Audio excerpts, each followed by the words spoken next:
কেরানীগঞ্জ উপজেলার তারানগর, কলাতিয়া, রোহিতপুর ও শাক্তা সহ বিভিন্ন এলাকায় ফসলি জমি দখল করে আবাসন প্রকল্প করেছে মধুসিটি। ঢাকার উপকণ্ঠের এই জায়গা থেকে দক্ষিণ দিকে মাইলের পর মাইল জমিতে দেখা মেলে আবাসন কোম্পানিটির সাইনবোর্ড। আকর্ষণীয় বিজ্ঞাপন দিয়ে বিক্রি হচ্ছে এসব জমি। জায়গা বেঁধে প্রতি কাঠার দাম 15 থেকে 70 লক্ষ টাকা পর্যন্ত। তবে অবাক করা বিষয় হচ্ছে অধিকাংশ জমির বৈধ মালিকানা নেই মধুসিটির। মূলত পতিত স্বৈরাচার সরকারের প্রভাবে এবং নিজেদের ক্ষমতা কাজে লাগিয়ে নিরীহ মানুষের জমি দখল করেছিল মধুসিটি নামে বেসরকারি এই আবাসন প্রতিষ্ঠান। তারা আমাদেরকে বলার এখতিয়ারও রাখে নাই যে আমরা যে মালিক,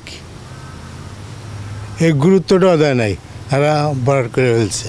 কামরুল ইসলাম, বিপু সাহেব আর শাহিন উপজেলা চেয়ারম্যান, এরা আওয়ামী লীগের নামদারি আর কি।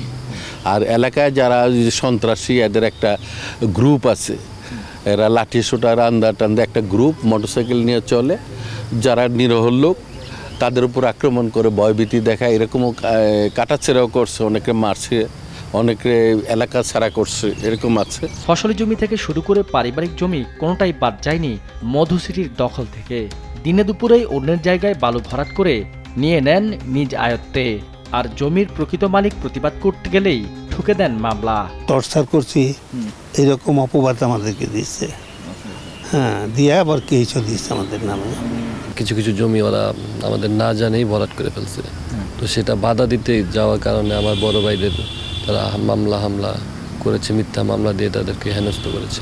আওয়ামী লীগের দাপট দেখিয়ে নিজস্ব বাহিনী দিয়ে অস্ত্র ঠেকিয়ে জমি দখল নিয়েছেন এমন ইতিহাসও রয়েছে মধুসিটির বিরুদ্ধে, যে প্রভাব এখনো চলমান মধুসিটির।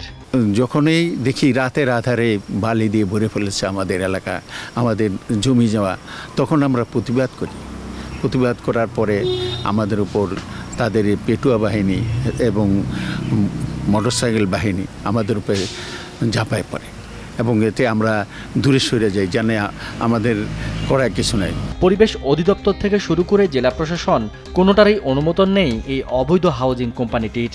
শুধুমাত্র রাজনৈতিক আশ্রয়ে মধুসিটির কালো হাত থেকে রক্ষা পায়নি খালবিল ও সরকারি খাস জমি।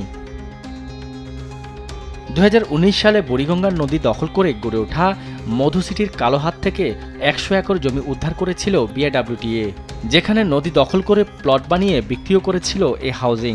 গেল বছরে মার্চে মধুসিটিতে অবৈধ স্থাপনা উচ্ছেদ অভিযান চালিয়েছিল রাজধানী উন্নয়ন কর্তৃপক্ষ। কিন্তু চোরে না শোনে ধর্মের কাহিনী। পতিত স্বৈরাচার সরকার পালালেও আওয়ামী দাপটে প্রভাব বিস্তার করা মধুসিটির প্রভাব রয়ে গেছে এখনও। অনুমোদনহীন হাউজিংয়ের আড়ালে দখল করা সরকারি খাস জমি থেকে ভুক্তভোগীদের জমি কোনোটাই উদ্ধার করা সম্ভব হয়নি, বরং আগের প্রভাবেই প্রকাশ্যে চলছে এই হাউজিং।